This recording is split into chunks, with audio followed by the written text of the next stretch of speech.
The PC gave us computing power at home, the internet connected us, and mobile let us do it pretty much anywhere. Now generative AI lets us communicate with technology in our own language using our own senses. But figuring it all out when you're living through it is a totally different story. Welcome to Leading the Shift, a new podcast from Microsoft Azure. I'm your host, Susan Ettlinger. In each episode, leaders will share what they're learning to help you navigate all this change with confidence. Please join us. Listen and subscribe wherever you get your podcasts.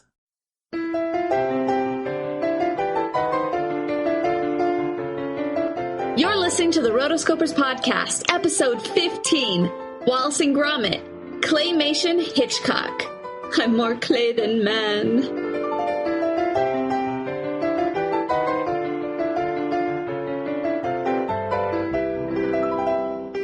Welcome to the Rotoscopers podcast, a podcast for animation addicts. Disney, DreamWorks, Pixar, Don Bluth, and everything in between. I'm your host, Morgan Bird. I'm Chelsea Robson. And I'm Mason Smith. Welcome to the Rotoscopers. If you're new to the show, this is a podcast where it's just a bunch of animation fans and fanatics, and we sit around and we talk about all sorts of animation stuff. We talk about animation news, we talked about animation theories, and we discuss different movies. All sorts of things happen here. It's a rip-roaring good time. We have really, really good and exciting news that I'm so happy to finally be able to tell everybody. Do you know what this is, Chelsea? Well, I do know what this is. I don't know why I asked you that. I don't know why I asked you that. So dumb. Okay. We, the Rotoscopers, are now a part of the Hypable Podcast Network, which is really, really, really exciting for us. Yeah, this is a really good thing for all the podcasts. Yeah.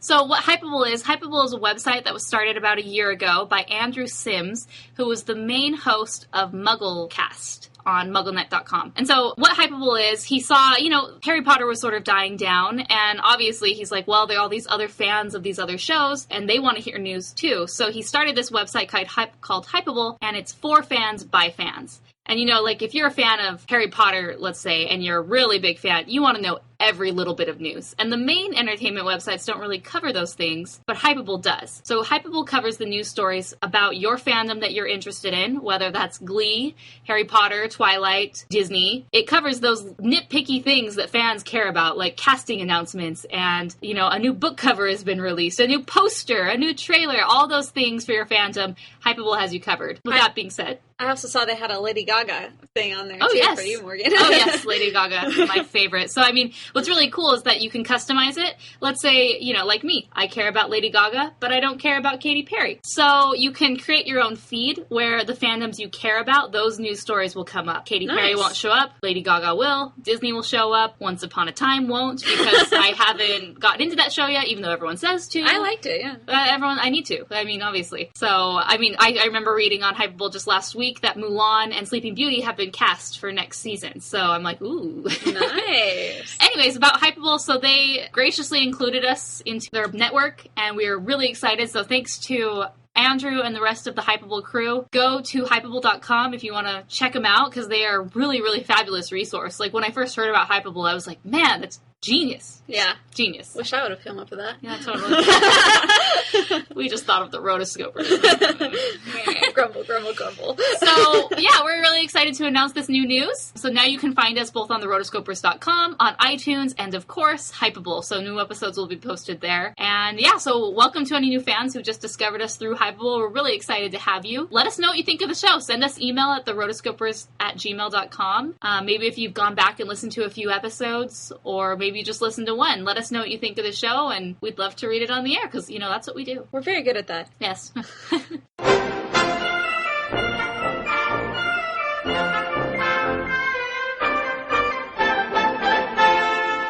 Okay, so here we are. This is our typical news segment, but we are cutting the news today, not because there is a lack of news, but because we have to pick a winner for our Art of Brave contest. Yay! Very woo! We are so excited. This contest has been going on for a couple months now, and so we are finally going to find out who is going to win this fabulous book that has all of the art and all of the inside sneak peeks of The Art of Brave. Yeah, hopefully you've seen Brave already, but because it does have a lot of spoilers from what I've seen and read. But this book is definitely part of anyone's, if you're a Pixar fan, you want this part of your collection. If you're an animation fan, this is definitely something that you want as part of your collection. So I have all the names pulled up right now, and I have Chelsea as my witness. She is going to be the moderator to make sure that I'm not cheating and that I'm not putting things in wrong and that what I say is actually the winner. So here it is. Here's our random number generator. Chelsea? Yes? Yes. And we have 13 entries, right? Yes. Minimum number it can pick is 1, the maximum 13. And we are going to push the lucky button. I'm pushing generate right now. Ooh, okay, number 6. So that goes to Dave Ritchie. Yay, Dave! Woohoo! Congratulations, Dave. You won the Art of Brave book from us, the Rotoscopers. So enjoy it and congratulations. So we will be sending you an email letting you know. To everyone else, thank you for participating. We really appreciate the comments and reviews that you left on iTunes. It really helps support the podcast. So thank you. And is that all? That's all.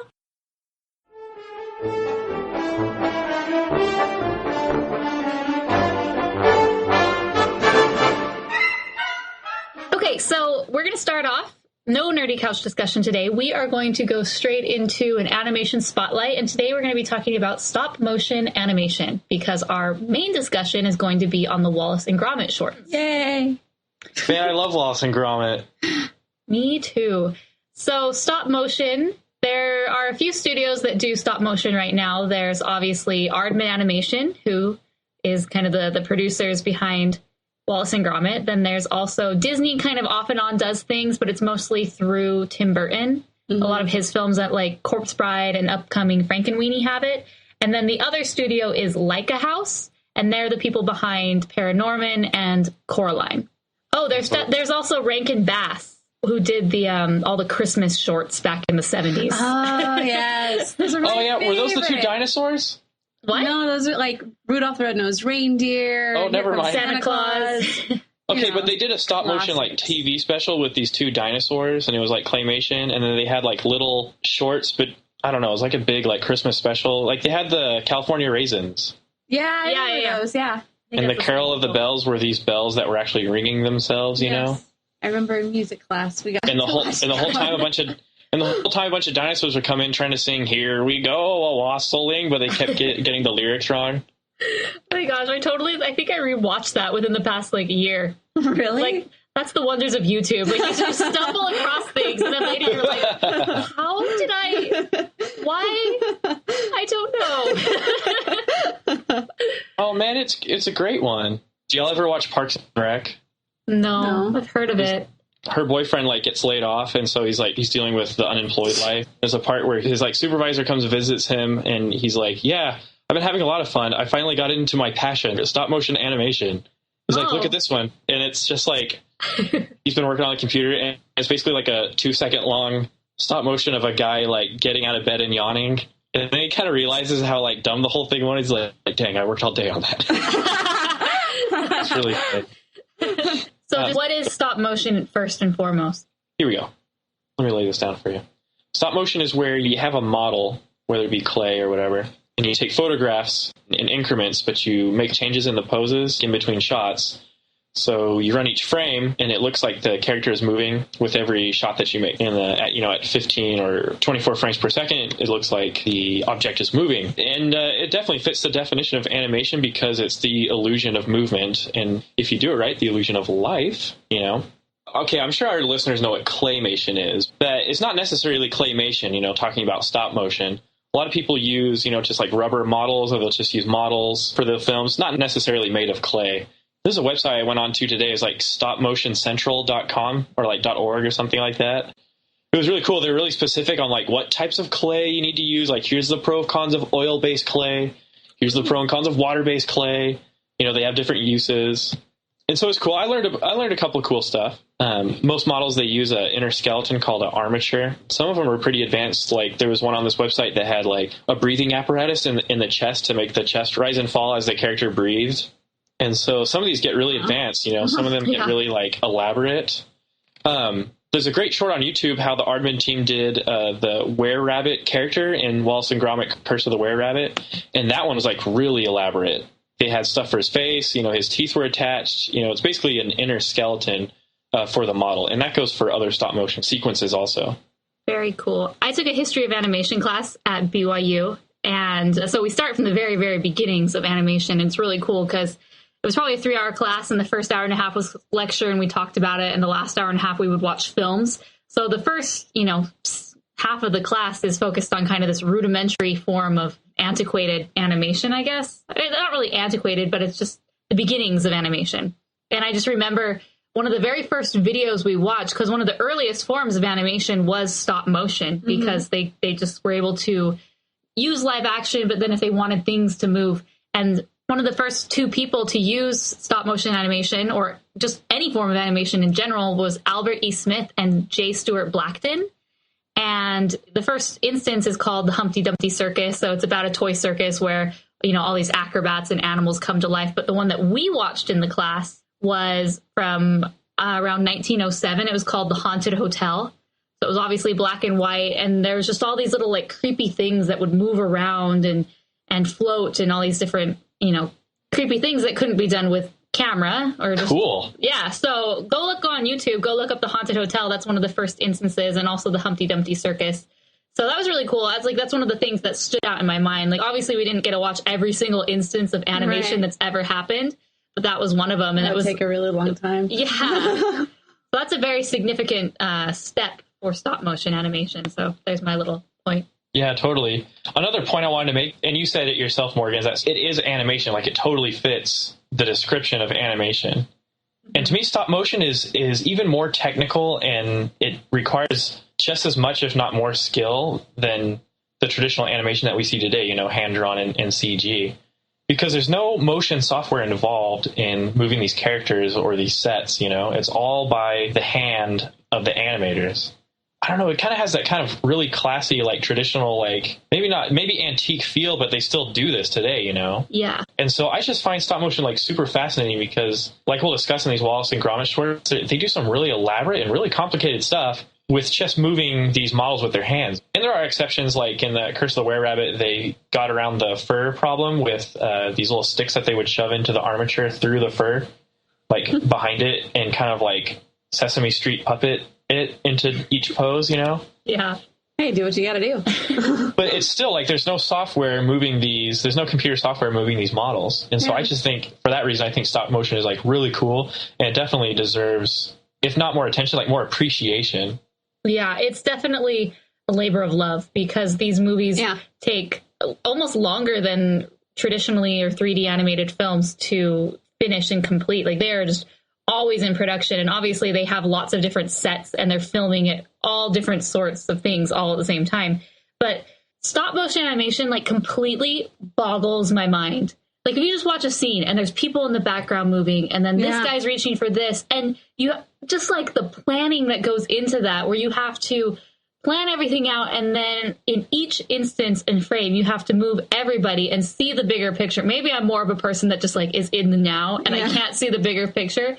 But when I'm watching stop motion animation, like, my mind is blown. I'm like, how? That is so intricate. You know how long that would have taken to move all these things? Like, I understand, like, really simple things where one person's moving.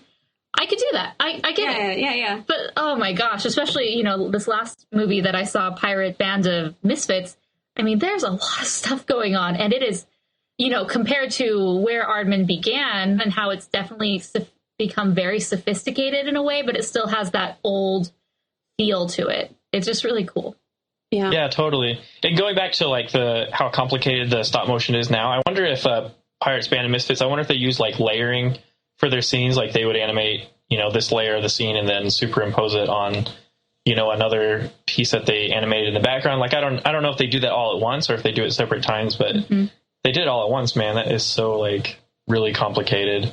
Also, it comes down to how many people are working it. So it's like, in the very beginning, the very first Wallace and Gromit that we were going to be talking about, it was basically just Nick Park. Like, he wanted, this was his baby, his college project, basically, where he just spent years putting this little short together, and it was just him. But then as time goes on, things get more intricate, they have more money, they can put more stuff into this, and so I'm sure they have a lot more people that help And for example, it would be just like everybody has to have the same goal and everybody has to have the same idea of what the bigger picture is going to be. And then each person move their part. So it's a huge team effort as well. So that's how they do it? They all move different things in the background on one set? Or does one animator have his one set that he's in charge of and another animator is in charge of another set? Because like if this were me, I would be like, whoa, you're messing with my stuff. Like, you're messing with my vision and what I want to do. No, his hand's not supposed to do that. It's supposed to be closed and a fist. But I bet they have lead animators for like who like supervise over animators and then or like the movers or the riggers or whatever it is that they call themselves with Claymation. And I bet they have assignments, like assigned models and stuff. Yeah. But man, that's still complicated, man. It just blows my mind how they do that. Yeah, I'm right with you. So stop motion animation, if you're working, how many seconds of animation do they usually get per week? Isn't it only like 5 seconds of animation per week? We could pause and I could double check this. Well, the most recent Wallace and Gromit, they did a 1-minute clip for the Queen's Jubilee, Diamond Jubilee, and it was only 1 minute long. And all in all, 500 hours were taken to complete it, from storyboard to post-production. 30 people contributed to making the animation. 60 meters of bunting were used to decorate the West Wallaby Street and the National Trust Manor that is in part of the set. 30 kilograms of modeling clay were used, and 8 hours were spent brushing the grass on the set with a fork to get it just right. I want that job. I know. The forker. That's awesome. But that just takes it into a 1 minute clip nowadays. We're going to be talking about the beginnings from Wallace and Gromit to even the most recent. Take a look at the difference in quality. It's just amazing how things have changed. But to do all that, like 500 hours were taken to complete that thing. That's a really long time. So there's just a 1 minute clip. So this is, like you were saying, definitely a labor of love that goes into each and every one of these episodes. And for me, it just makes it all the more interesting to watch and enjoy. Yeah, totally. And you can still find stop motion still used today. Like the most recent example I can think of is Robot Chicken, kind of like Mad Magazine, but in stop motion and on TV. It's kind of a parody show. I love Robot Chicken. I know. A lot of times it's used for comedic purposes. I know they threw in some stop motion like claymation sequences in The Marvelous Misadventures of Flapjack, which is one of my favorite cartoons. But stop motion has been used all through the years in like the biggest movies. King Kong, the original one, Kong himself was all stop motion. Besides Kong, like they had some cool like stop motion dinosaurs and stuff that looked really cool. And let's see, another famous one, the original Clash of the Titans. There's a Medusa scene where the Medusa character is all stop motion. That took about a year to animate.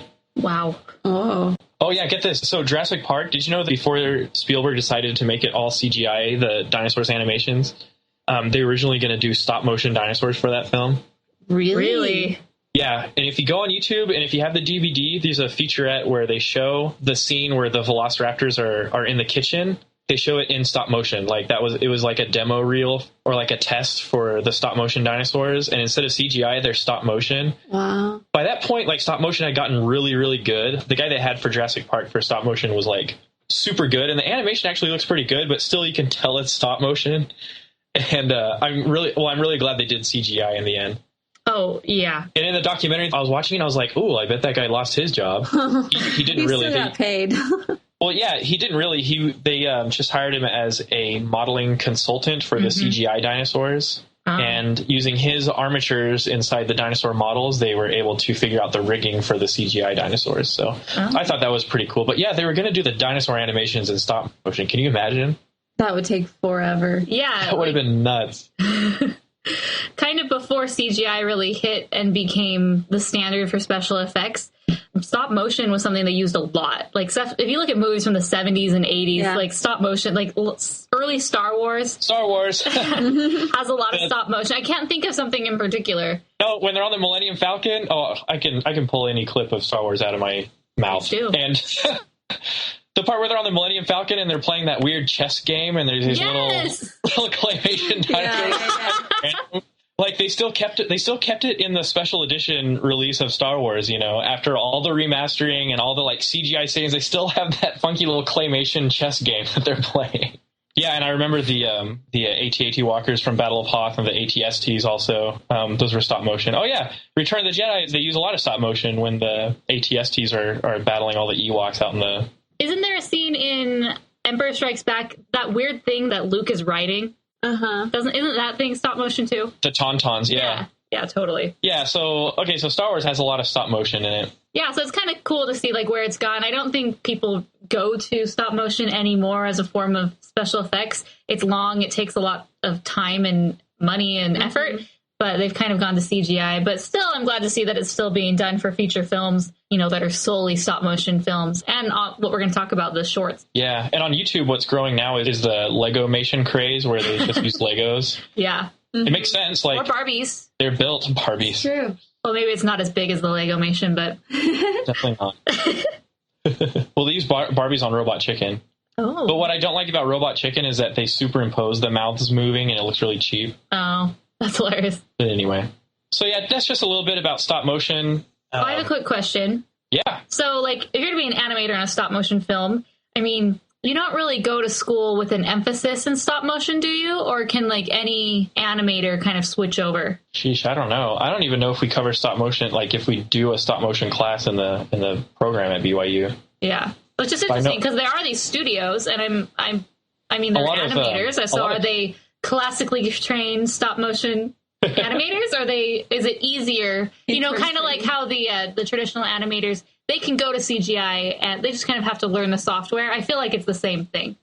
I bet it is, because the whole concept, like the principles and I guess the doctrine of animation still apply, whether you're using CGI or whether you're using, clay. Yeah, totally. You still have to figure out, secondary motion. You still have to figure out squash and stretch. You still have to have an appealing character, Mm-hmm. So I don't know if there's like an emphasis, at least not out of BYU. There's not a claymation or a stop motion emphasis, but the principles. I do know that the principles still apply to stop motion, and I do know that film students, they often start out with stop motion, to kind of get down the basics of like frame by frame animation or frame by frame movement in a film. Yeah, cool. So that is our little discussion on stop motion. So I hope you enjoyed it, and if you have any comments or questions, or you can answer the questions that maybe we didn't know, send us an email and we will talk about it next time.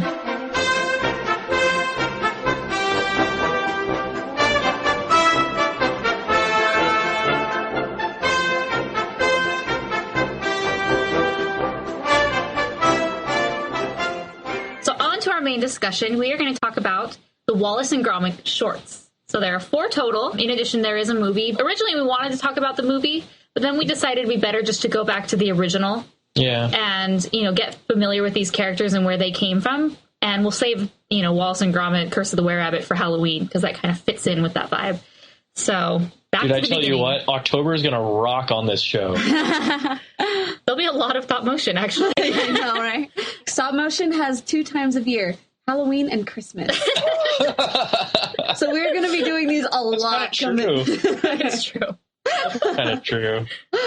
The first time I remember seeing these shorts, I remember seeing them when I was in elementary school, and I don't remember ever really appreciating them as much as I should have then. I think it was mostly because the only time we ever watched them was maybe during like rainy days, so you couldn't go outside for recess in Arizona. It's like it drizzles a little bit and you stay inside. So that's just how it is. But we would have rain days and you'd stay inside, and what they would do is they would just put on like Wallace and Gromit. And at the time I'm like, I want to go outside, So I really didn't get into them as much as I probably should have. But as I'm looking back at these now, I really do get another glimpse of the quality that goes into these things and just how cool they are. You know what? I don't think anyone will blame you, Chelsea, for not being a Wallace and Gromit fanatic, while you were in grade school, so don't worry about it. Oh, okay, thanks. But anyway, I remember seeing this. Let's see. I used to watch this all the time with my relatives, like my aunt and uncle. We used to go down to their place in Shiner, and they would like hook up a projector, and we would watch Wallace and Gromit like in the house, like on the wall. Yeah. And I remember that. I just remember like how much we liked that it was like British humor, but it was really fun. Yeah. I think Netflix describes it the best. You know, where they have this show is, and it has its like categories. On Netflix, it says this show is quirky and feel good.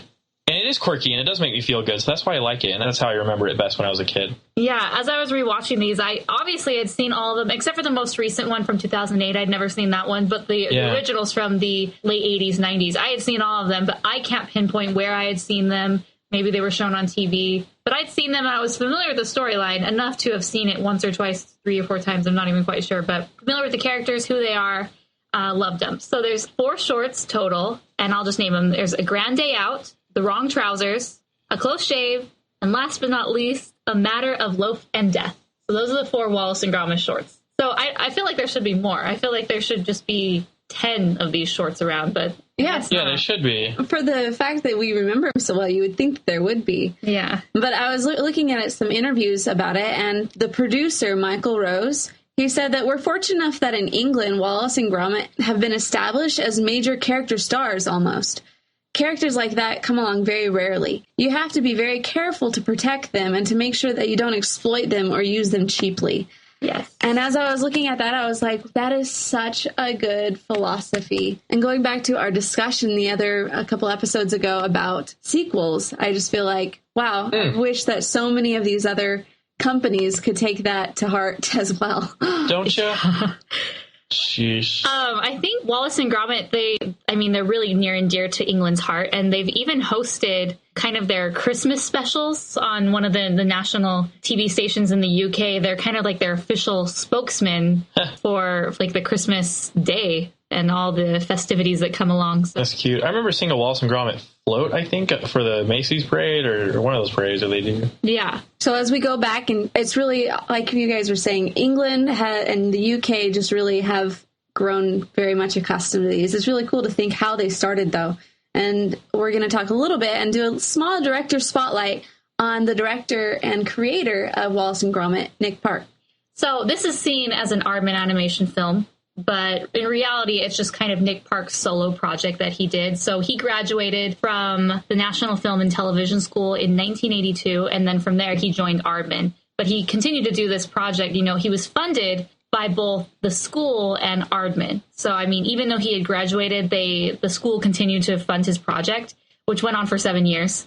And I don't know how long their funding lasted, but Aardman also picked it up. And so it's considered an Aardman film, but it's also his, baby. And when I say this film, we're referring to the first one, which is A Grand Day Out, which debuted in 1989.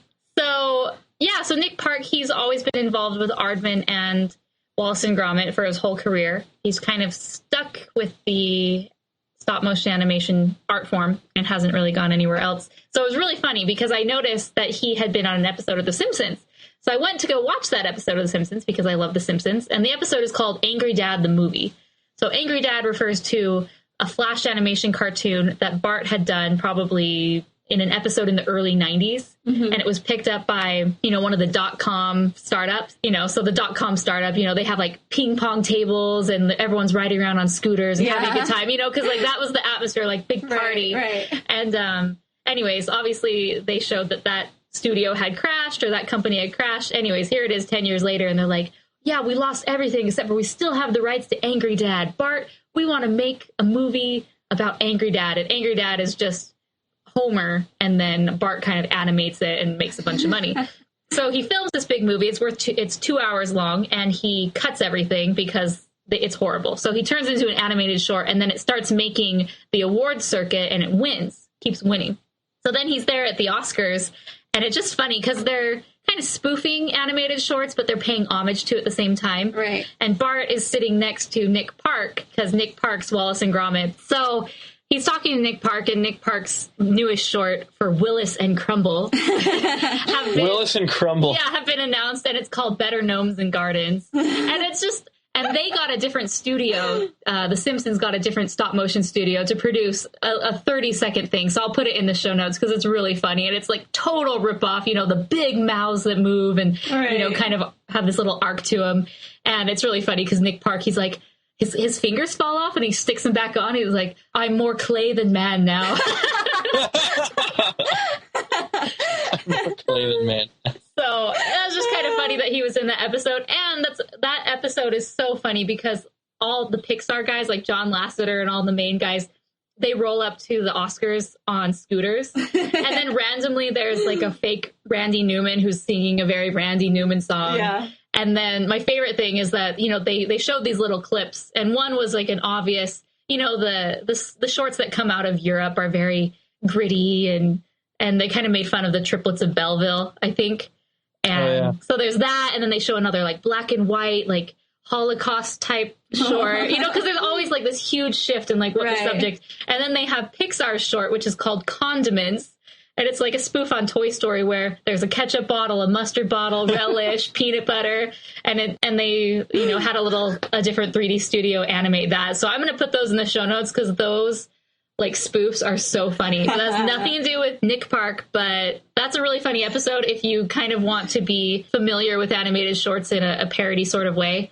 So one thing I learned from that episode is that an animated short to be counted has to be 40 minutes or less, including the credits. So that's why these shorts, even though they're 30 minutes long, and they're pretty long for today's standards for a short, if it's under 40 minutes, it's considered a short. So let's move on to our first movie.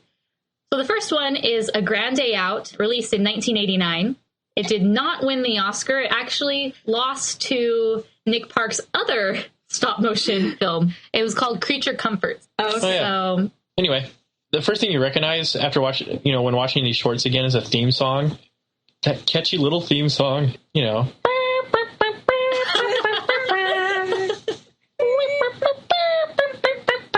Okay, don't make me do the whole thing. But I just like it, man.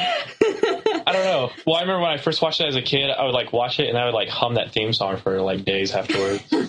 So we were talking earlier that can you say claymation? Like, this is, when I look at this, I think, whoa, this is claymation, because you compare this to Pirates, and this is just the contrast between the two films. I mean, they look completely different. Yes, it's stop motion, but one is clearly claymation. But in this, they use plasticine, which is a special type of clay. But it's just funny because you can see like the imprints. There's a certain scene where they zoom in and Wallace is drawing a picture of the rocket. And it's just funny because you can see the fingerprints of the animators, and they appear and they disappear and they move and they appear and they disappear just as he's drawing. So, I mean, can you say clay? Because it's definitely clay.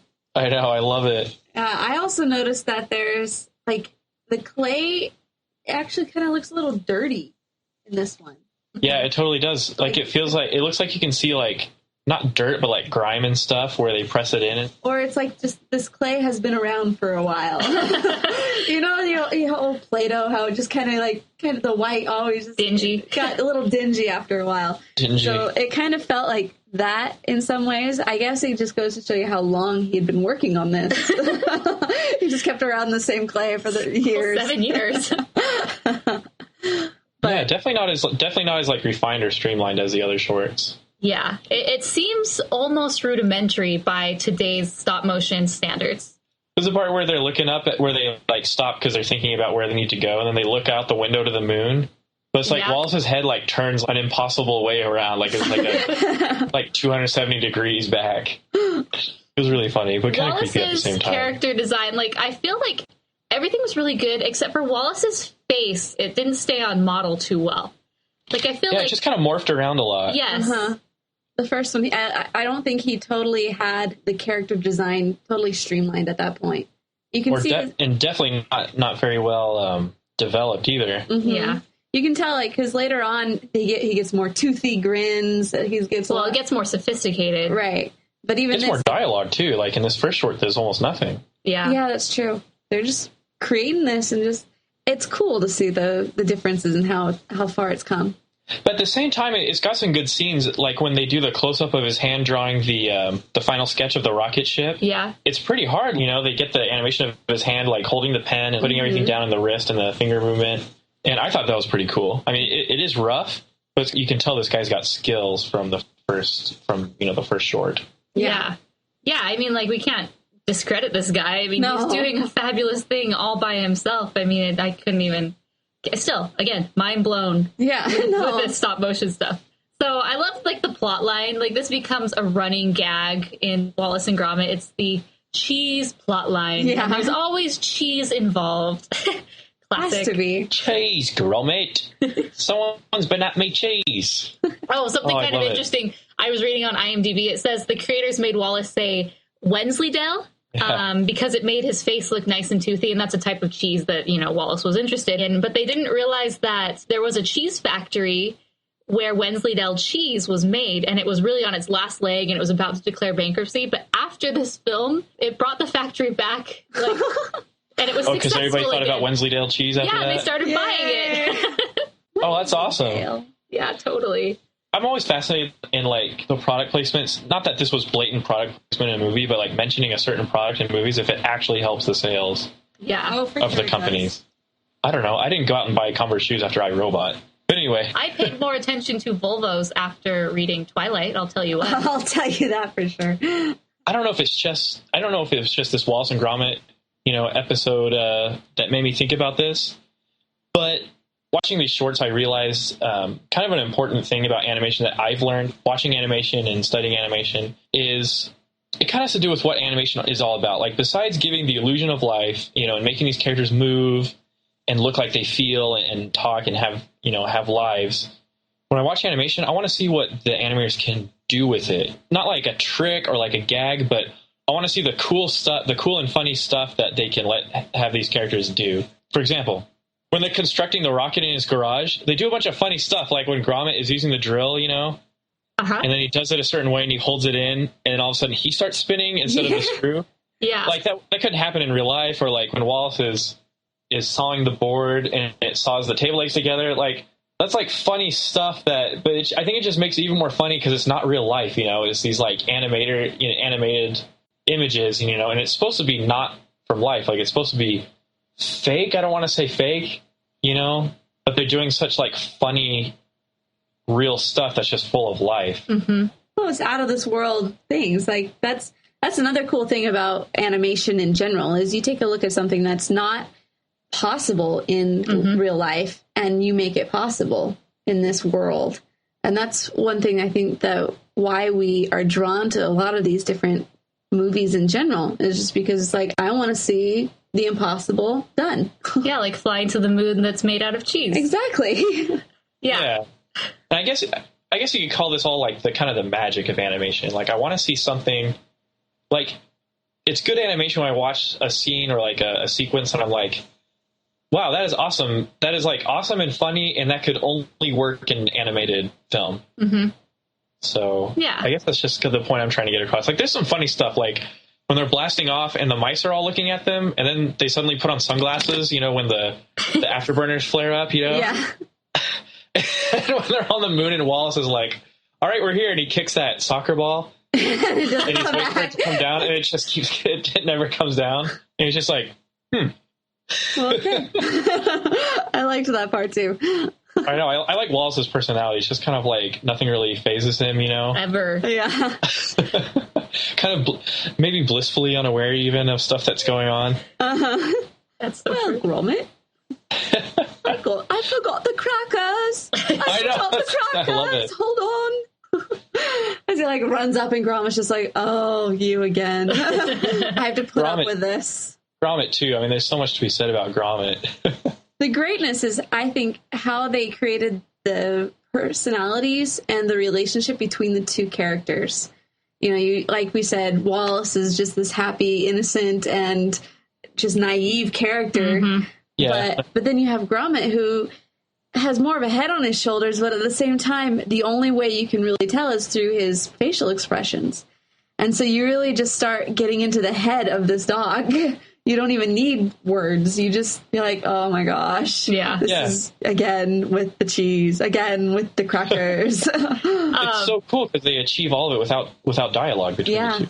I was watching this with my husband, and even within the first 2 minutes, I think he'd seen these before, but I don't know if he really had.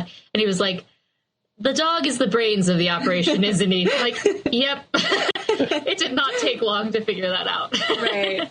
Yeah, totally. Okay, I love when they're on the moon, and then there's that random robot cop who has dreams of skiing. Like, that's just such a random side point to add. Like, huh. But it's funny. I know, it is funny.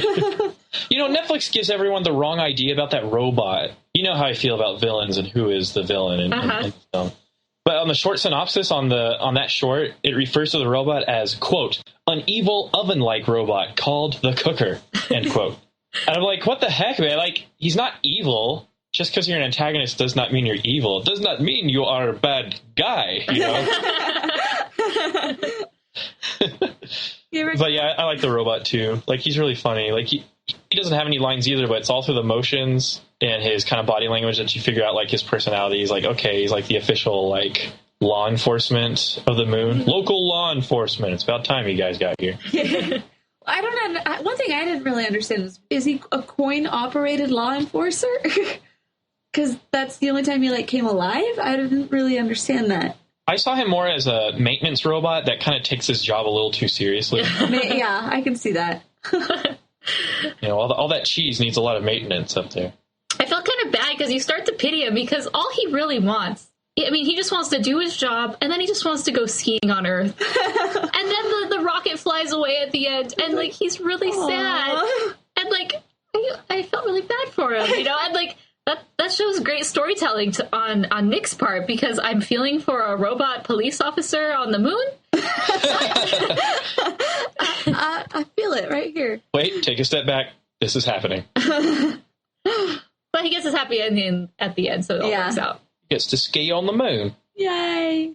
And I like how there's no hard feelings between Wallace and Gromit and the robot cop guy because they're waving back to him at the end. Yeah. Like, okay, bye.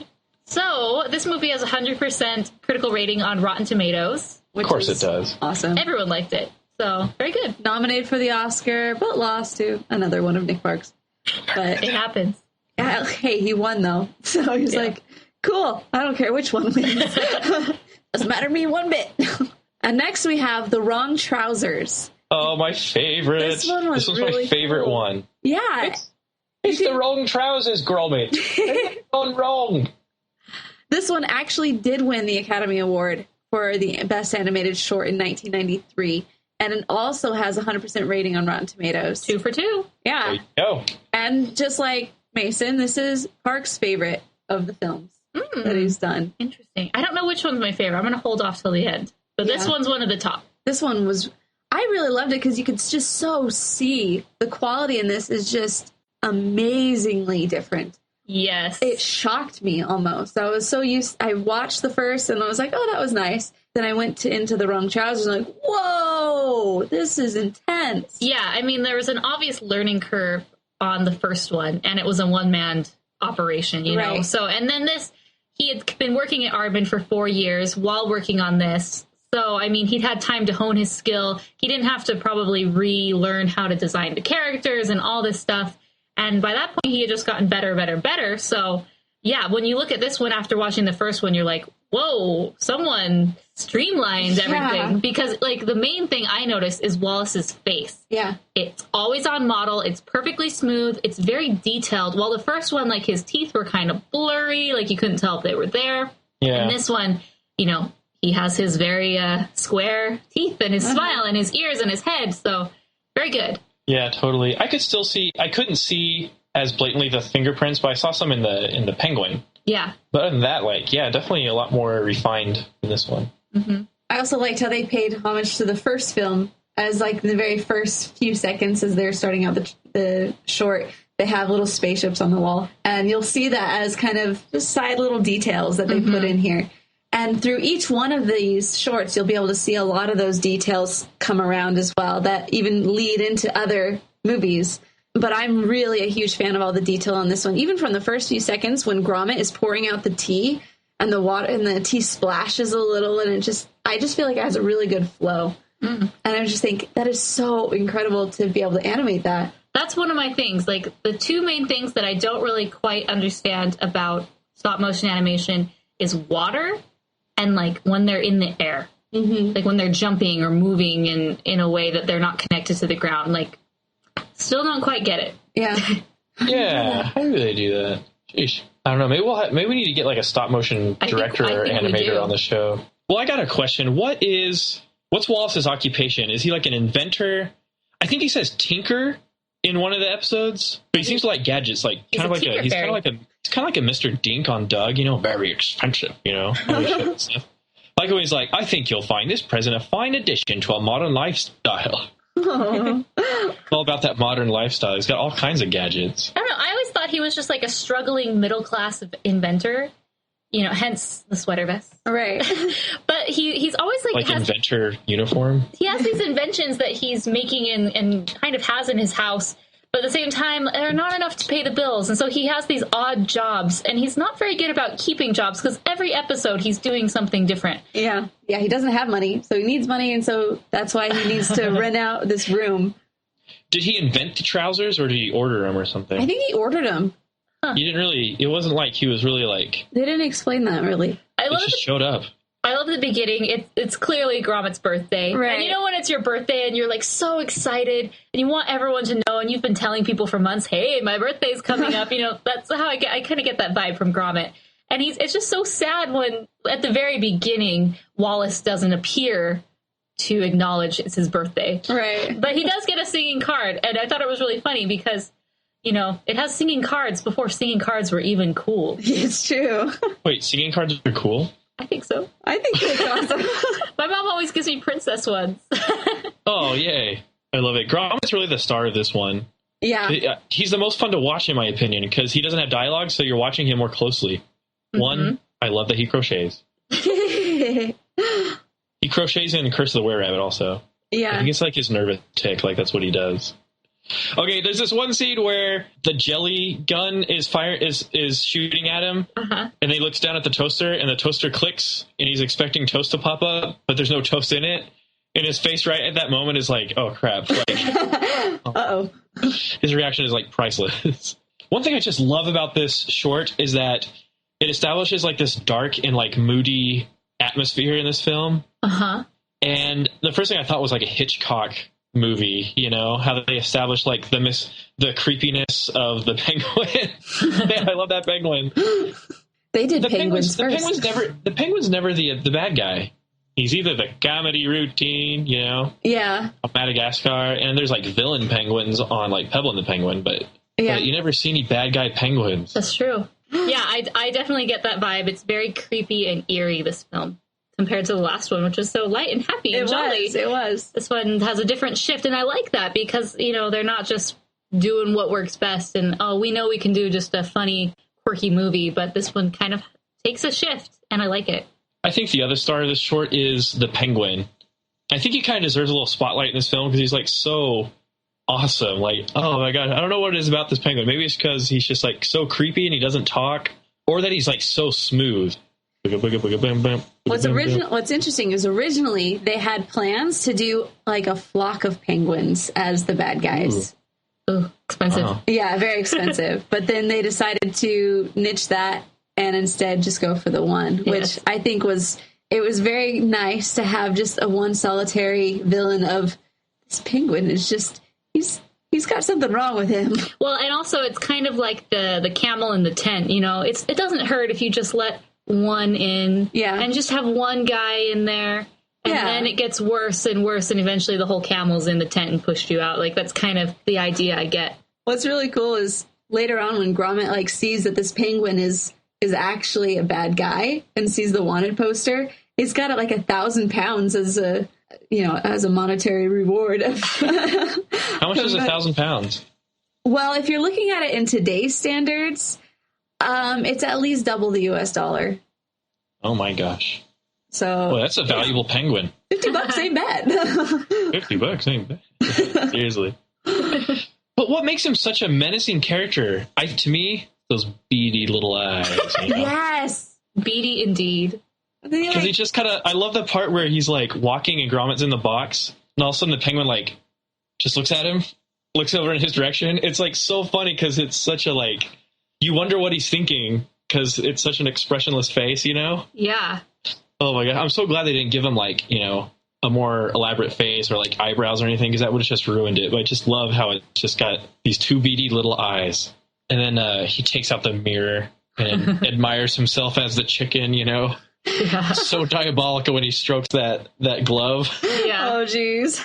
Oh, that's one of the best parts when he's just like stroking it on top of his head. Whoop, whoop. I'm like, where did he come up with that? Great gag. There's some other details I like. One of my favorite moments is when he's getting all nervous and like sweaty during the diamond robbery when things start going wrong, and he's like little beads of sweat are going down. It's like really funny. For some reason, it's just like, it's so funny because it's so like simplistic and minimalist. And I don't know. I think that's just what makes him such an appealing character. For some reason, as I was watching that scene, it really reminded me of Inspector Gadget. Bum-ba-dum-ba-dum. Exactly. I was like, I think it was just because Wallace has the hand, like the claw come out of his hat and just like goes down. I'm like, this just is too close to Inspector Gadget for me. And he's definitely one of the diabolical inventor types because he has his own inventions. Yeah. You know me and my conspiracy theories for animated films. Maybe he's really like a super penguin that escaped from a lab somewhere. I don't know. But he escaped from the zoo. Okay. Well, he could have definitely escaped from the zoo again, because when they throw him in the bars in the zoo and he looks around, like he so could have slipped through the bars at the zoo. That's like a classic cartoon moment. There's like a rule. It doesn't matter how large the gap between the bars is. If you're a cartoon character and you're in jail, you cannot get out. Even if you could totally slip through the spaces in the bars, you can't. You're in jail. So, trivia time. Do y'all know what the name of the penguin is? Oh, I came across it as I was reading. Is it called Feathers? Feathers McGraw. Feathers McGraw. Really? Nice. Actually, his name in the I think it's in the newspaper, right? Yeah. It's not a name. So, like Chelsea said, there are a lot of allusions to past episodes. You know, as you go further and further into Wallace and Gromit chronology. There's always something funny in the newspaper that Gromit reads, and this one it's Moon Cheese Shares Sore. Referring to the cheese on the moon. Right. And then in that same scene, you look behind Gromit where he's sitting at the table and there's a photo of Mickey Mouse. I saw that too. Yeah. It's right about like 3 minutes and 20 seconds. And I'm just like, what the? Is that Mickey Mouse? Yeah, I love it. And then there's a part where the penguin, or should I say, what's his name? Feathers McGraw shoves Wallace into the wardrobe thing. There's a model of the moon rocket in the corner, like a little toy version, I guess. Yeah. Uh-huh. Yeah, I really like it. I guess what makes this series so cool is that they have like little stuff that you watch out for. It's kind of like, do you remember those books called I Spy, the I Spy series? Yes. Yeah, I love those. They had like a bazillion things going on, and in addition to stuff you're supposed to find, they had like really funny stuff going on. Mm-hmm. It's kind of like that. It kind of had like that feel to me. I really loved how Wallace, he even puts his PJs over the mechanical trousers. Mechanical trousers. It's like he has to continue with his ritual no matter what. Like whether he's got these mechanical trousers on or not, he has to put his PJs on. There's also this picture of Sean the sheep that you will be in the next video, but he was first put in this one. And it actually says that Park, he's like, yeah, I didn't really have an idea of, I wasn't even really thinking about one about sheep beforehand, but we just ended up with this picture of sheep and I just thought it looked good. So I had it there. So he just got this random picture of a sheep, which later on goes into his next film. And he even talks about how it's funny that all these little ideas are there from the beginning, but it just takes a little bit of time for him to discover them and just like play on each one as they keep going, and that you can analyze all these different things into the future. What if Sean the sheep was the bad guy in this one instead of the penguin? Definitely would not be as creepy. Not as creepy? Yeah. Okay. Just be like, oh, he's a cute little villain instead of, you know. Touche. And Nick also said that he worked with the same writer on The Wrong Trousers as he did on his next one, A Close Shave, Bob Baker. But he just talked about how every once in a while they would just sit there and just do nothing, and they would just look at their cups and just think of anything. And if something made them laugh, and they would just start saying things, and it's like, if it made us laugh, then we would put it in. That's how it works. We just look for something that gets that reaction.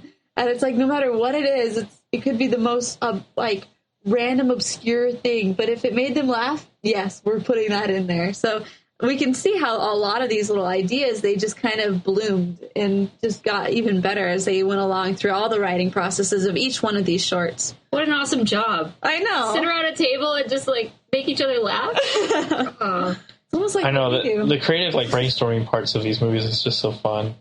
The third Wallace and Gromit short is called A Close Shave. It came out in 1995.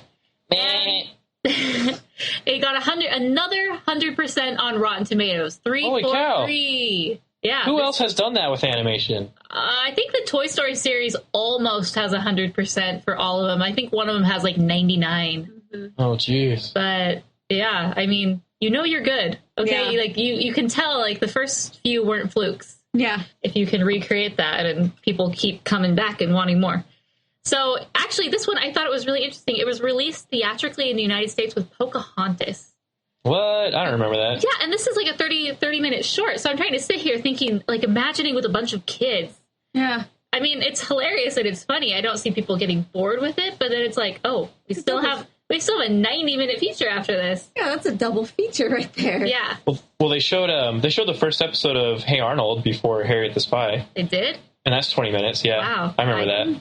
I did not remember that. I saw Pocahontas. I don't remember seeing this, but this must have been one of those instances where I became acquainted with Wallace and Gromit because I know I saw Pocahontas at the theater. Yeah. Yeah, once again, Close Shave, there's a lot of drama and action and excitement in this short. It's got a killer story. No pun intended. I love the twists, drama, and it all comes up to this climax, and the chase scene was awesome when they're outside. It definitely takes the scale, like, out of their house. Yeah. Yeah, they'd had a lot more work on a lot of different sets. You can just see the intricacies of these films just get a little bit higher detail each time. But at the same time, you still have a really good focus on the relationship between the two characters. For example, like, in the very beginning, when Wallace wakes up and he puts the little thing, he's like, Gromit, I want porridge today. It's Tuesday. I want porridge today. And I'm just thinking, oh my gosh, I would be so annoyed if I were Gromit. Like, you can't do anything by yourself. Like, what is your deal? I know, I love it. There's a lot of porridge in this film. Yeah. They do a lot of food. They go from cheese in the first one. The second one, they do more of... Oh, he still likes cheese. Yeah, no, yeah. But it's like focus, like, as using as a major prop, I guess you could say. Mm-hmm. And so the next one they did jelly. They did the jelly gun. Yeah, yeah. And then this one they used the gun again, but it's now a porridge gun. So. Oh, yeah. They're just trying to find all these new uses for these mechanics. Yeah, there's a lot of food tech going on here. Maybe that's like Wallace is like inventing speciality. So again, there's the fall out of bed and have your trousers automatically appear on your body method of getting ready. Like, is that really the most efficient way to dress yourself? Yeah, I wouldn't mind. I don't know. I think his inventions... I don't know. Never tried it. They're good, but then at the same time, his inventions are kind of crappy. Yeah. Oh, man. It's a work in progress, bro. Yeah. And again, he has a new job. He is a window washer this time around, so at least he has a job. Right. Kind of pay the bills. But he does have a fabulous invention, which is the sheep washing and shearing machine. Yeah, it's called Gromit's Wool-O-Matic or something, or Wash-O-Matic. I can't remember. Oh, I love that thing when it's washing the sheep, and it's just like, It's like squishing them together. I love in that scene, like, all the bubbles. Oh, yeah. And, like, the suds when they're washing the windows and the bubbles. I thought about that, too. I was like, how did they do that? I was reading that, and it was, like, a combination of kind of the clay and then, like, hair gel. And so towards the end of production or at, like, the end of the day, like, it would, they use the gel to make it stick together. And, like, because it was under the studio lights for so long, it really started to, like, reek in there. Oh, really? I bet they thought twice about what scented flavor of shampoo they used. Strawberry. That's funny. I like the wool rationing where it's 2 balls per person. I think who rations wool? Hey. Well, who's knitting their own clothes other than Gromit? Yeah. I know, right? Okay, so once again, this short is like poor Gromit the whole time because, he knows too much and he tries to warn Wallace, but Wallace just gets way in too deep, and so does Gromit, at the same time they're trying to save their little pet sheep that wanders into their house, But there's Preston as well, other dog, the big, I guess he's a bulldog or he's just a mean dog, Well, another silent, menacing villain with the dark side, of course. The darker side. This guy was really dark. Kind of like an anti-Gromit, Yeah. Because he's also paired with a human, Wendolyn, and you think that she's evil too, You think that she's in on the, the dirty deeds. But really? It's just not. No, but she is, because then she's like, you're taking it too far, Preston. Like, I feel like she was involved, but then it just kind of went too far. I don't know. Yeah. I love the one part where Wensleydale and Wallace, they're talking, and then something knocks all the balls of yarn onto the ground, or balls of wool, and there's the predictable, both our hands touch while picking something up. Oh, dude, you know that's gonna happen. Like, that's a classic moment in any love film. Is like, it reminds me of, like, so what movies have we seen this before? Can anyone name movies? Goofy movie. Yes. They did it on Lady and the Tramp, except they went straight for the lips, man. Yeah. First date and everything. So the sheep shearer, we kind of talked about the sheep shearing machine. It kind of reminds me of that scene in the Pixar short Boundin'. Yeah. But Boundin' happened a lot after this, but, Boundin', there's this big fluffy sheep, and then someone comes, they shear him, and then he's all sad, and Here's in the buff. Then he has to discover, like, oh, it's okay, I'll just bounce and be happy, and, they'll shear me next year. But, like, kind of along the same vein. Yeah, it's funny. It reminds, this is really random, but have you guys ever seen the Tiny Toons, How I Spent My Summer Vacation? Yes. And it's like, instead of having the Tasmanian devil, they have, like, the younger version, which is Dizzy. And so he's, like, walking down the street, and he's, like, crying. And, like, why, Dizzy? Why are you so blue? And he's just like, in summer, Dizzy shed. If Dizzy spin, Dizzy be naked. Random. I never watched Tiny Toons in my life. I love that show. Like, Tiny Toons, the Animaniacs, was, like, off limits at my house for some reason. Oh, those are great Those ones. are amazing. Especially Animaniacs. Yeah. Same thing we do every night, Pinky. Yeah. It is kind of like bounding. Man, I love that sheep washing part. I don't know, it's kind of like the circle of life for sheep, though. They never seem to protest that much. Yeah. Sean is a pretty interesting sheep, though, right? Mm-hmm. Yeah, he is. One thing that really, like, rubbed me the wrong way is, like, you see him and he's eating everything, and then he even gets to the point where he starts eating and chewing on the bone. And I'm like, this just seems wrong. like, are we going cannibalism here now? Like, sheep aren't supposed to do that. But whatever. Then Wallace is just like, he just makes up a name. He's like, we'll call him Sean, eh? Come on, Sean. No need to be sheepish. Don't be sheep. Was it his name? Because Wendell just, like, randomly is like, oh, Sean, go get it. And I'm like, how did you know his name? I don't know. Man, that is kind of a continuity thing. How'd you know his name? I don't know. Maybe there's an extra scene where they learn his name. Maybe. So I really like the part when he gets called in to do the job, and so he goes up and he sees her through the windows, and he's like, oh, I need to go talk to this one. She, like, walks in and starts talking to her, and he, like, pulls out the best pickup line ever. Well, tell me about the windows. I know. It's awesome. Windows are our speciality. Wham! He, like, hits his head on the... Oh, yeah. I like a good clumsy moment, Yeah. Wallace is pretty love-struck with this girl. Wait, is that when he slams into the glass door? That's when he slams into the glass door. Yeah, that part's really awesome, because if you watch it, like, not in slow motion, but if you just pay attention to it, like, he completely smashes. Yeah. So, like, that poor model, they had to, like, squish. That's Oh, yeah, he does, doesn't he? squash and stretch right there. Squetch. Love it. Okay, I'm just... General question for all these films. Does Gromit ever make a noise? Bark, etc.? He does growl at one point. Ooh. In which short? Just all of them. I think he growls... Yeah, he growls when he's watching the penguin... The penguin's, like, pampering Wallace at one point. And he's like, how about that, Gromit? Oh, yeah, that's right. And then Gromit starts, like, growling. I know he growls. I don't think he ever barks once. Huh. Just interesting. Just a very tame, quiet dog. So, Gromit and Wallace's relationship in this film is kind of weird, because when he gets, like, wrongly convicted of being a sheep killer, Wallace didn't even do anything. Yeah, Like, he was just sitting at home like, oh, Gromit, watching all the headlines, I was like, geez, Wallace, why didn't you do something about it? And then later, Yeah, he just, like, accepts that Gromit is the sheep killer, and he's like, oh, Gromit. And then, like, one by one, each of the sheep are like, oh, he turned bad. Like, they all accept the same reality. That's the same time when he's trying to skip, he finds Gromit and he's trying to help him get out of the country. He's like, I guess you have to skip the country now. A fugitive, eh? Like, here you go. It's like, hey, good for you. Got your GED, huh? Yeah, fugitive now.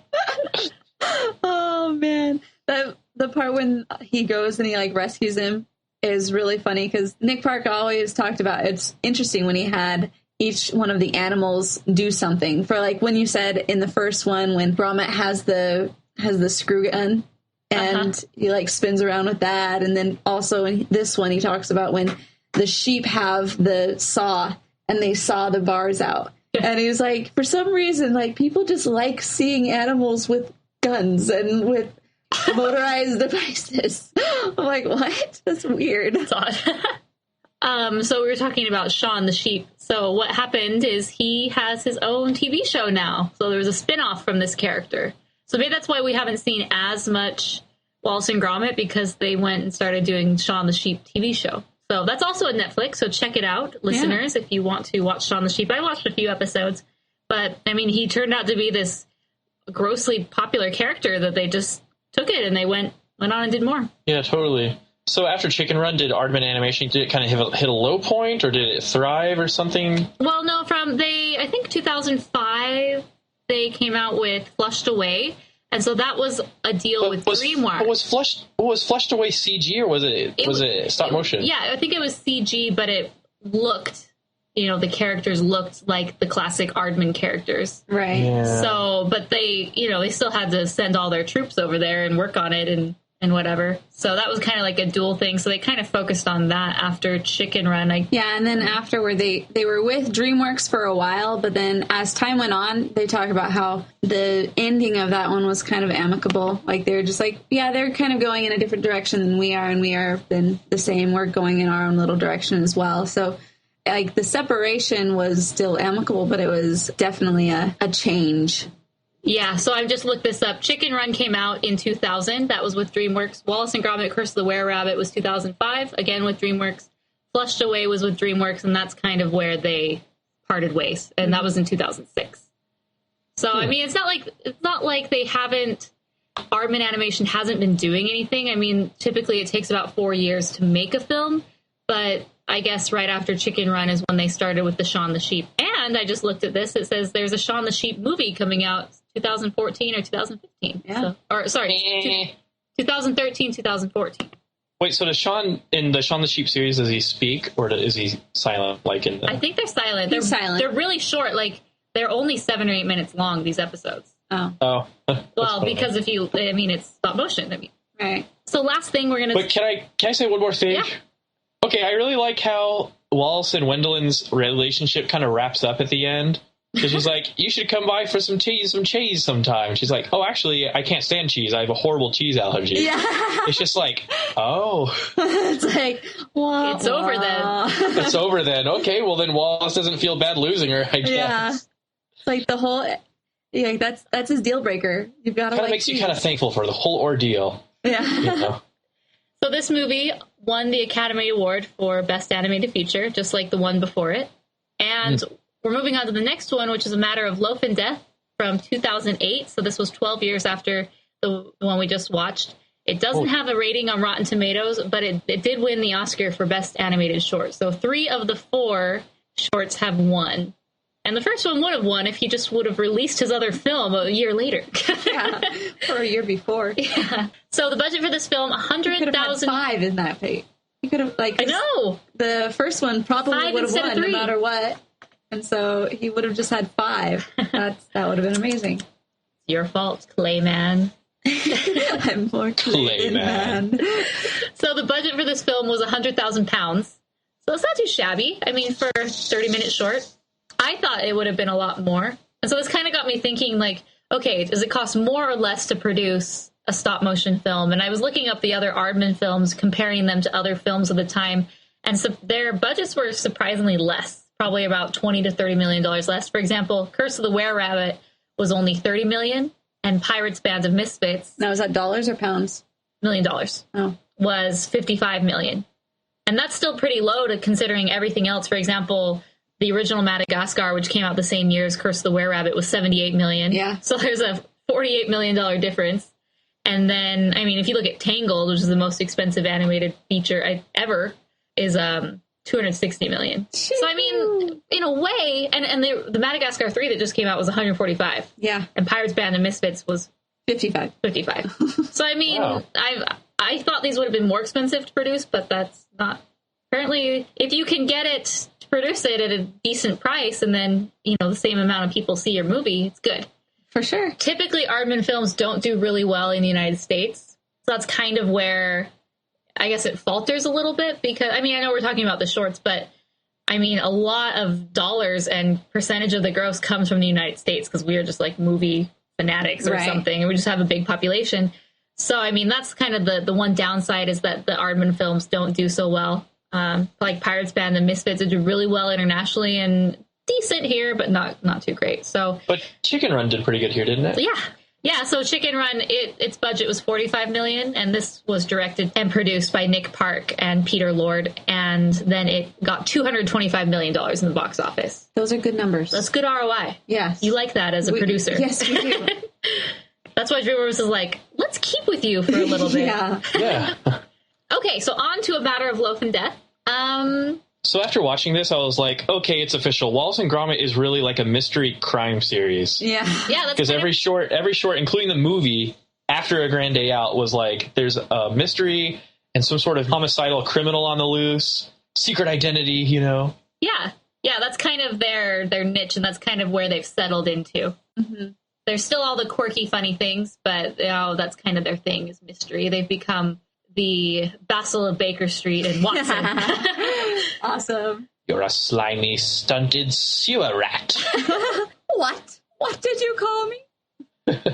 So this is another one where there's Baker Bob. He was you saw him kind of on a billboard in the previous short. And so he's the reference. And then here's the one who's killed early on in the film. So that's another interesting reference they had. Not a lot of characters in this film. No. And, not even Wallace and Gromit. This one has more characters and the most dialogue, I think, out of all the other shorts. Besides the movie, I bet. The movie, has dialogue that drives the plot and stuff.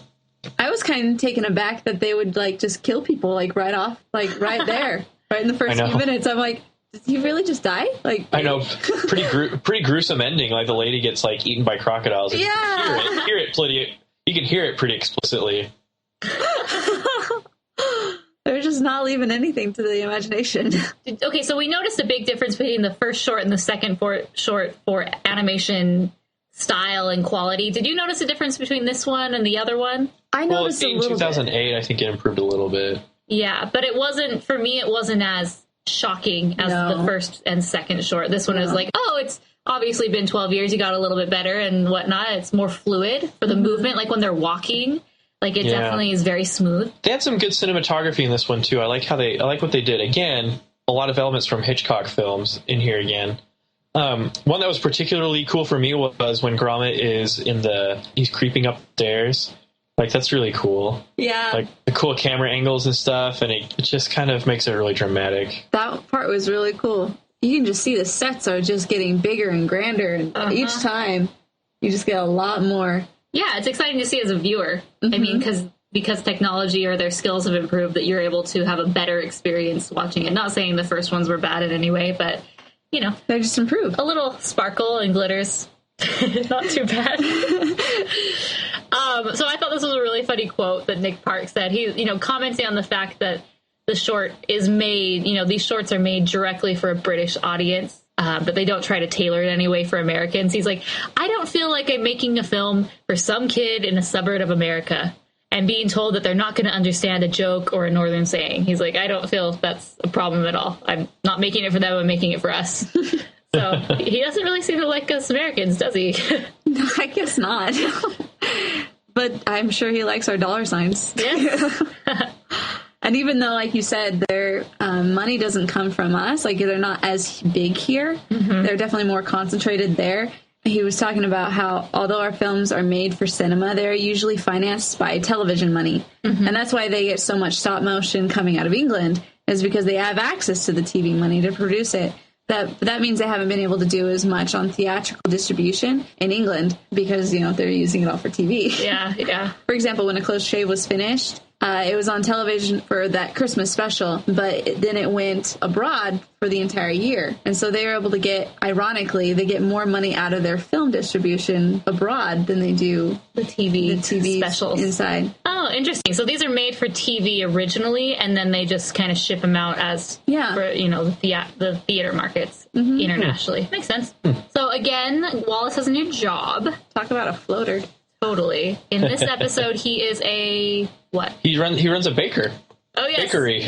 Yes, he's a competing baker. One thing I noticed is as they're driving, the car is fitted American style in the beginning with the steering wheel on the left, up until when Wallace says, "Here, Gromit, take the wheel."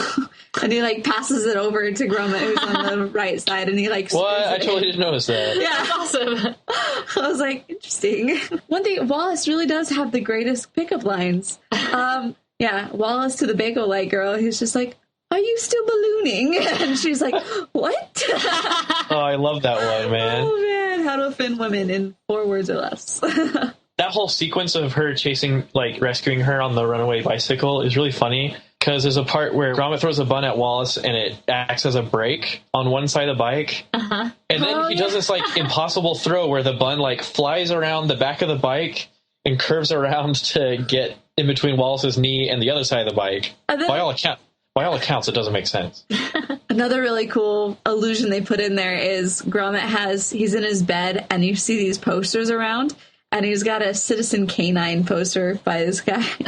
Citizen Canine. Yeah, he had the Republic by Pluto instead of Plato. Oh, yeah. Isn't it? Yeah. Or something like that, yeah.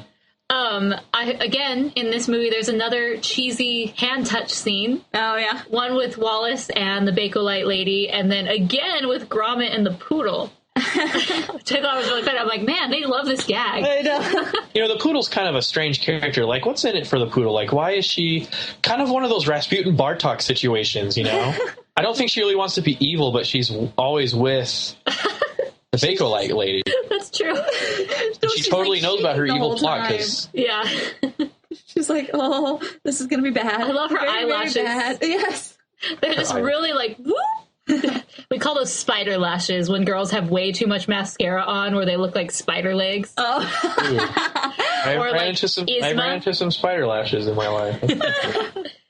I laughed really hard. They pull out different albums that they want to listen to, and there's the Puppy Love, the spoof on Donny Osmond, and then at the very end, as they're driving away, it's, and they called it Puppy Love. I don't know how the tune goes, but so there's 2 Puppy Love references. That's awesome.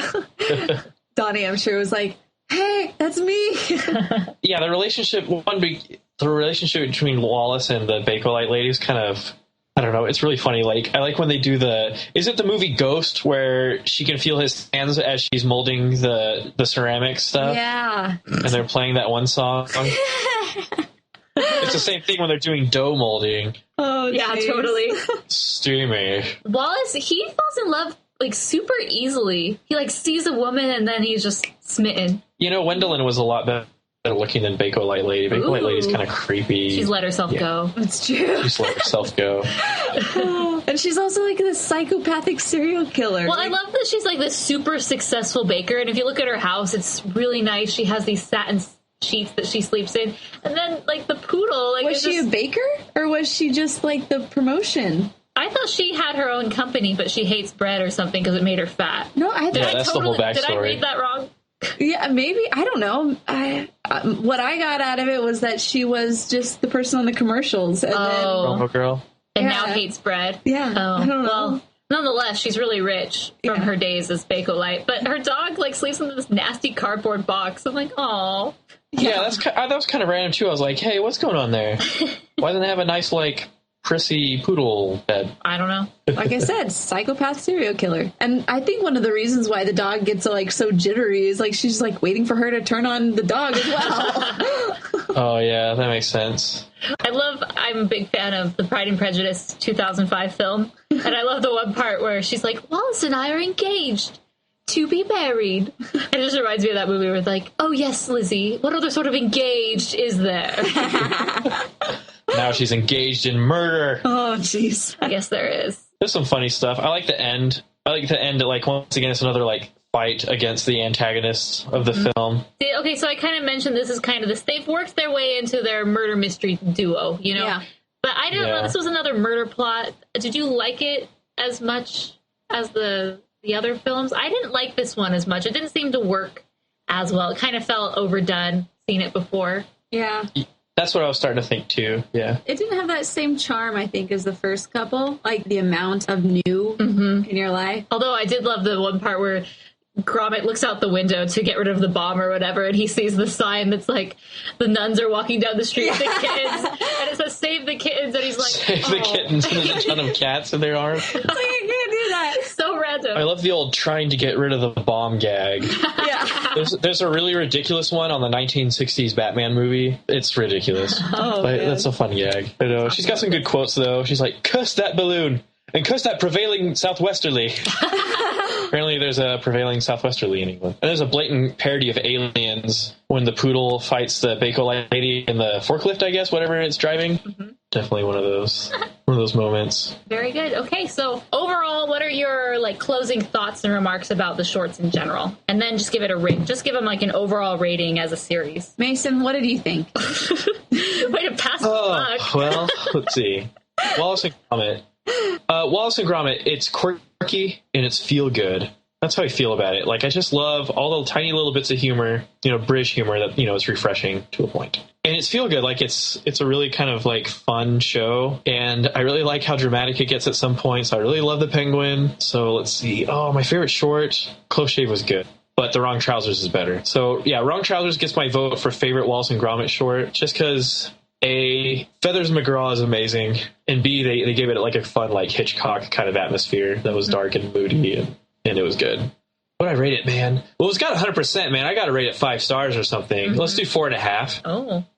Nah, I'll do 5. I really like it. It's really well done, and I'm not just going by the 100% rating on Rotten Tomatoes. I really think it's a 5-star. Okay, I really like these films. They're really classic, watching them even years later, and they're funny. They're very well done, and they keep you engaged the whole time. I don't ever find myself being bored in these movies and trying to, keep up with the characters. They're simple enough where anyone can understand them and get into the groove of the movie. And I like watching them. I think Wallace is a great, just naive character. Gromit is even better, in my opinion.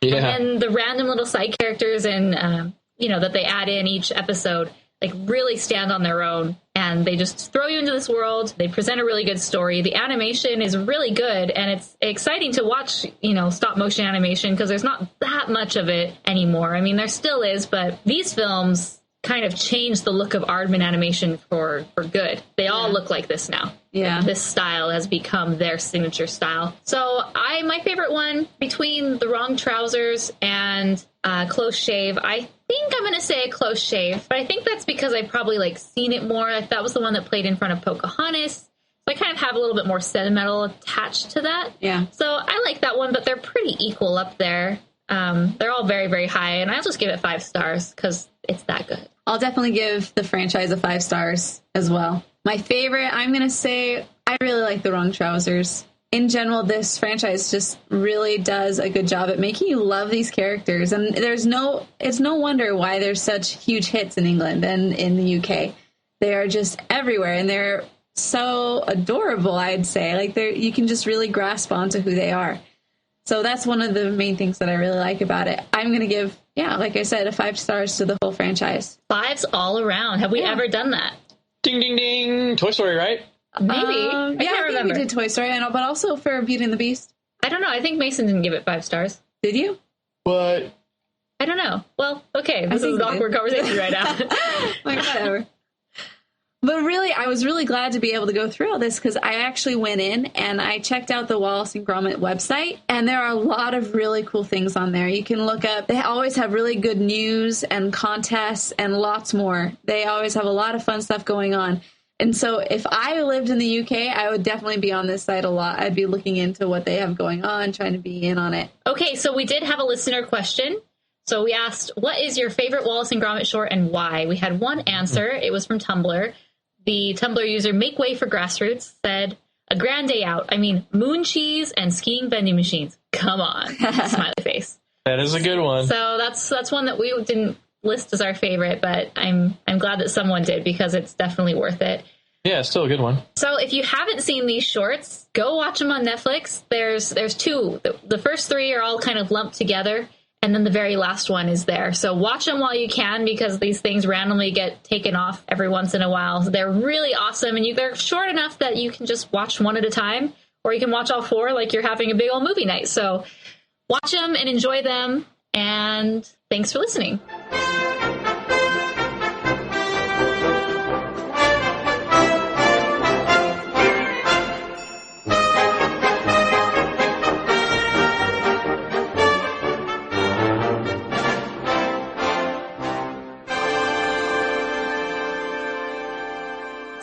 Joining us. That was a lovely discussion. Thank you, Chelsea. Thank you. And Mason. Always. Yes. So that was really fun, and I'm glad we got to do it. And I'm glad I got to watch those all at once because those were really fun. They were. Now let's move on to the little mailbag segment. So we got a nice email from Jeff Kays, who runs the website thisdayinpixar.com. Go check it out. It's really good. He just kind of goes back in Pixar history on his blog, and he reviews different things, like when The Incredibles came out or what happened this day.